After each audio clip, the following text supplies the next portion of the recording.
Walk out करती है तो चेयर किसी न किसी को भेजती है। आज ये पहली दफ़ा ये नई रवायत यहाँ पर कायम हुई है कि प्रेस गैलरी वॉकआउट पर गई है और चेयर ने इजलास ही मुलतवी कर दिया है। तो ये हमारे लिए भी अफसोसनाक है।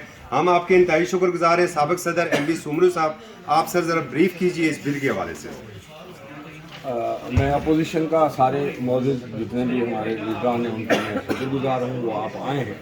असल में ये बिल आपको पता है जब पीका एक्ट आया था उस वक्त की जो हुकूमत थी उसके अलावा बाकी सारी पार्टियों ने इसको ब्लैक लॉ करार दिया था और ये काला कानून था और पहले ही सख्त कानून है। मिसाल के तौर पर वो जो पहले पीका ओरिजिनल एक्ट है, अगर आपने फेसबुक पे कोई पोस्ट रखी और मुझे या 50 लोगों और को टैग कर दिया तो वो उसको तो सज़ा दे सकते हैं मगर जिनको टैग किया है उनको भी दे सकते हैं।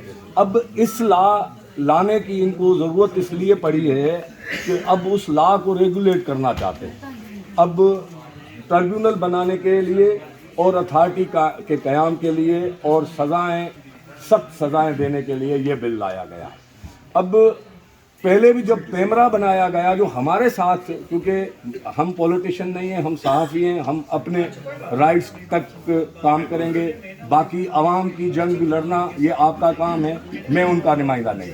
तो मैं क्योंकि हमारा जो हम आवाम को बताते हैं आप गलत करते हैं, हम वो आवाम को बताते हैं, हुकूमत का गलत करती है हम हुकूमत को बताते हैं। ये आवाम का फंडामेंटल राइट है कि उनको सही मालूमात मिले।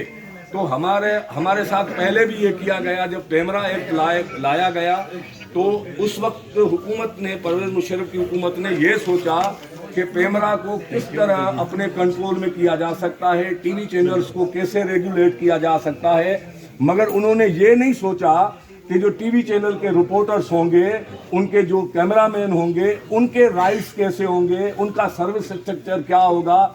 उसमें एक नुक्ता, एक पेरा, एक लफ्ज़ का भी जिक्र नहीं किया गया था। नतीजे में हमें 23 साल लगे। हमने 23 साल के बाद जाके इतना उसमें तरमीम करवा पाए हैं कि हमें अगर सैलरी ना मिले तो हम जाके पेमरा में दरख्वास्त दे दें और उनको टीवी चैनल को बुला के हमें सैलरी ले दें। अभी भी हमारा सर्विस स्ट्रक्चर नहीं है। अब ये आर्टिकल 19 के तहत जो मेरे हक है, मेरी इज़हार राय की आज़ादी है, वो मेरी सल्ब करना चाहते हैं सिंपल लेजिस्लेशन के थ्रू। और जिस तरह लेजिस्लेशन की गई है, लॉ मैंने नहीं बनाया, रूल्स पार्लियामेंट के मैंने नहीं बनाए, आइन में लेजिस्लेशन के तरीक़ेकार मैंने नहीं बनाए, इन्होंने बनाए हैं। सबको बाईपास किया गया है, सबको वायलेट किया गया है, सबको बिल्डोज किया गया है। अब मेरे राइट्स अगर मुझे खबर के बुनियाद पर अगर ये कोई समझेगा कि ये मैंने गलत दी है, अब मेरा गला पकड़ेंगे। अब क्योंकि हम जो जर्नलिस्ट हैं ना, हम पर एक हुकूमत की तलवार चलती है, एक अपोजिशन की तलवार चलती है, कभी मालकान की तलवार चलती है। तो हम अपनी जिम्मेदारी पूरी नहीं कर पाएंगे। मालकान को जब 20-20 लाख के नोटिस जाएंगे ना, वो माफ़ी मांग के रिपोर्टर को निकाल देंगे। तो ये बिल जो है, पहले ही हमारी सहाफ़त, मीडिया, पहले हम सेंसरशिप का सुनते थे, अब सेंसरशिप से मामला बहुत आगे निकल गए और ये स्लोली ग्रेजुअली हुआ है। उसमें सबका किरदार है उसमें। तो अब ये जो मामला है, ये मामला अब हमारे गले में हाथ डाले गए हैं। तो बराए मेहरबानी, हम ये समझते हैं, परवेज़ मुशर्रफ साहब भी करते थे लेजिस्लेशन, ये इनको कल खुद पछताना पड़ेगा। ये हमने 97 में जब नवाज शरीफ कर रहे थे लेजिस्लेशन, हमने उनको भी कहा था, मगर नवाज शरीफ नहीं किए, पहले केस उन पे हुआ। तो ये खुद पछताएंगे। और हमारी आपसे रिक्वेस्ट ये है, आप हमारे साथ खड़े हों और जो आवाम के लिए है इसके लिए कोई डिबेट करवाएं, उसमें कोई बहस करवाएं। मैंने खुद कॉन्स्टिट्यूशन बनाया है पीआरए के कॉन्स्टिट्यूशन में मैंने लिखा है कि तब तक यूट्यूबर या डिजिटल मीडिया का हमारा मेंबर नहीं बन सकता जब तक उन पे कोई लॉ रेगुलेशन नाफिज नहीं होती। हम लॉ रेगुलेशन के मुखालिफ नहीं है, मगर इस तरह लॉ रेगुलेशन थोड़ी होती है जिस तरह आप करना चाहते हैं। इसमें तो आप सबका गला पकड़ेंगे। इसमें तो सोशल मीडिया की या मीडिया की तमीज़ ही नहीं छोड़ी गई है। आपने जो तशरीह की है जर्नलिज्म की, तो इस तरह नहीं होता। तो आप जिम्मेदारी के साथ, इन मिसयूज़ होता है सोशल मीडिया का, मगर उसको आप तरीके के साथ, पहले तो आप बुनियादी हुकूक को आप सेफ गार्ड करें ना, बुनियादी हुकूक को करें, मेरे इज़हार राय की आज़ादी को करें, मेरे खबर देने के हक को करें। अब मैं तो ये चाहता हूँ, ये पाकिस्तान का सबसे बड़ा फोरम है, इधर अगर पार्लियामेंट का मेंबर खड़े होकर गाली देता है तो मुझे ये राइट होना चाहिए कि मैं अवाम को बताऊं कि आपका मेंबर गाली दे रहा है। ये क्या तरीका हुआ है कि इधर गाली देगा, स्पीकर साहब कह देगा कि ये नहीं लिखना और मैं नहीं लिखूंगा। भाई आप तरबियत करनी है, आपको तरबियत करनी है, अपने मेंबर्स की करें ना। आप मेरा गला क्यों, मैं मेंबर्स को जाके अंदर नहीं कह रहा कि आप ये बोले। मेंबर अगर कोई भी बात कह रहा है, अगर पार्लियामानी हद तक जितना भी हो सकता है मैं लिखूं। अब मेरी जो जितनी भी थोड़ी बहुत आज़ादी है, मेरी आज़ादी भी छीन रहे हैं आप, तो मैं ये कबूल नहीं करूंगा। और आप हमारा साथ दें, क्योंकि हमेशा अपोजिशन मीडिया का साथ देती है। जब आप हुकूमत में थे, हम आपके लिए एहतजाज करते थे, तो आप, हमें उम्मीद है कि आप हमारा साथ। इनकी बात को आगे बढ़ाते हुए क्योंकि इनकी जिम्मेदारी भी है, सिर्फ ये बताता चलूँ कि अभी मुझे एक कॉल भी आई और उन्होंने कहा जी कि आप चाहते क्या, अब ये कैसे मसला हल होगा। मैंने कहा जी कि मसला एक ही तरीके से हल हो सकता है कि आप हमें इसकी एक एक शिक के ऊपर एतमाद मिले, इसके अलावा कोई तरीक़ाकार नहीं है। नहीं जी आप शोर शराबा हो गया बस कर देने के, ये बस नहीं है, क्योंकि ये एक आगाज़ है, नुक्ता आगाज़ है।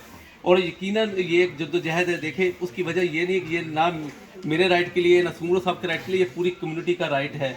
और इसमें आप बहुत सारी ऐसी चीज़ें हैं जो काबिल एतराज़। आप देखें ना, ट्रिब्यूनल से आप डायरेक्ट सुप्रीम कोर्ट जाएंगे, कितने जर्नलिस्ट हैं जो इतना खर्च कर, जो एक सुप्रीम कोर्ट के लायर की जो है फीस पे कर सकते हैं। हमारे 10 साल की तनख्वाह एक सुप्रीम कोर्ट के लायर का एक दिन का जो है उसकी फीस है जी, तो हम कैसे कर सकते हैं। ये तो एक गला घोटने की बहुत सारे तरीके हैं। देखें अब डिजिटल मीडिया जो है, तमाम मीडिया हाउसेज का डिजिटल मीडिया है, लाइव उसमें वो हमें हमारी ही खबर को उठा के, हमें अलग से नहीं लेते, हमारी इसी खबर को उठाते हैं, क्लिप उठाते हैं, उसके ऊपर भले वो अगर कोई सुर्खी अपनी मर्जी की लगाते हैं तो मैंने या उस्मान खान ने या किसी भी XYZ ने तो नहीं लगाई। ऐसी बहुत सारी चीज़ें। हमारा एक ही मकसद है कि आप बैठे हमें एक एक शिक के ऊपर एक्सप्लेन करें। हम नहीं कहते कि आप सोशल मीडिया को रेगुलराइज ना करें, रेगुलराइज दूर करें, टाइटेड ना करें। रेगुलराइज करने में और किसी को आप कह टाइट करने में या किसी को बिल्कुल ही आप ख़त्म करने का, प्रेस करने के बहुत सारे तरीके। इसको एक चीज़ ना करें, आप आए, आप बैठे हमारे साथ। ये तो बात है कि मेरे सेनेट के हमारी जो कॉलीग्स हैं, हम सारे जो कि यहाँ पे मौजूद हैं, जो कि पार्लियामेंट में थे, हम आए हैं आपके साथ इज़हार यकजहती करने, हम आपके सपोर्ट करने कि जो भी कानून जो बना है या बनने जा रहा है उसकी हम आपके साथ पूरे खड़े हों। क्योंकि हम ये समझते हैं कि न सिर्फ ये कि कोई कानून साजी का एक तरीक़ाकार होता है, जो कि आपने देखा है कि पिछले 1-2 साल से किस तरह के कवानीन बने जा रहे हैं। जितने भी कवानीन बने हैं बशमूल 26वीं तरमीम, आईनी तरमीम, उसमें हमने ये देखा है कि जो तरीक़ाकार है उसका तरीक़ाकार तो बड़ा सिंपल होता है कि आप सबसे पहले स्टेक होल्डर्स के साथ बात करते हैं। इस बिल की सूरत में आप लोगों से ज़्यादा बड़ा स्टेक होल्डर कोई था ही नहीं और ना है।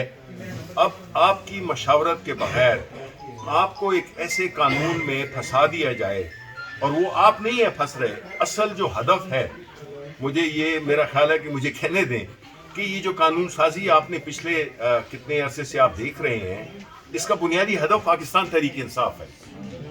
और पाकिस्तान तहरीक इंसाफ को रोकने के लिए, और चूंकि वो समझते हैं कि जी सोशल मीडिया पे पाकिस्तान तहरीक इंसाफ और जो यंग लोग हैं और जो भी हैं साफ़ी हज़रात हैं, क्योंकि जो टेलीविज़न स्क्रीन्स है उसको तो PTV बना दिया गया है। अब अगर PTV के लोग बाकी चैनल्स को अब नहीं देखना चाहते, क्योंकि जो अवाम इतने बाशऊर हो चुके हैं कि वो ये देखते हैं कि जो खबरें यहाँ पे दी जा रही हैं वो नहीं है, वन साइडेड खबरें हैं, तो वो सोशल मीडिया पे चले गए।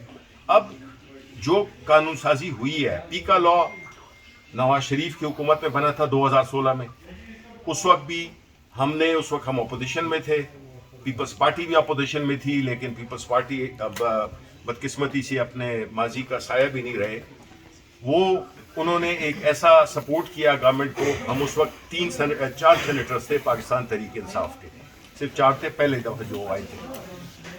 उसके दौरान में जो वादे हुए जिसके बुनियाद पे ये पास किया गया, उसमें यही था कि इसको हमने ये कहा था कि 3 महीने के बाद इसको लाया जाए कि हम इसमें जो भी मसाइल आ रहे हैं, वो चाहे जुडिशरी के लिहाज से, क्योंकि ऐसे जजेस जिनको कि लॉ के बारे में पता ही नहीं था, एक स्पेशलाइज्ड लॉ है, उसके लिए आप उनकी ट्रेनिंग कर रहे हैं या वो अगर गलत कर रहे हैं, इंस्पेक्टर जो भी लोग हैं। बहरहाल बात यह है कि जो ये कवानीन जिस तरीके से आपने देखा कि ये कानून बने, जिस तरह से बुलडोज किए गए, हम अपनी मेजॉरिटी जो हमारी जो तादाद है उसके सारे जितने भी हमारे जो अपोजिशन साइड पे, वो सिर्फ पाकिस्तान तहरीक इंसाफ है। आज 2 मजीद सेनेटर्स ने हमें ज्वाइन किया, एक मेरा ख्याल है बुलीदी साहब ने और एक जो है तो JUI के सेनेटर शकूर साहब ने, उन्होंने हमें ज्वाइन किया। देखें, मकसद ये है कि जब आप पे कदगन लगेगी, आप अपने इनसिक्योर फील करेंगे। और अगर आप देख लें मसलन 2R है इस बिल का एक, जिसमें कि वो की गई है, आप जिस तरह इन्होंने भी कहा कि आप उसमें से निकल ही नहीं सकते हैं, तो आप पे तलवार हर वक्त लटकी हुई है, आप बात कर नहीं सकते हैं, सच को सच नहीं कह सकते, झूठ को झूठ नहीं कह सकते। सिर्फ ये नहीं है कि आप सच नहीं बोलेंगे, आप जो है तो ये भी नहीं कह सकते कि जी ये झूठ है।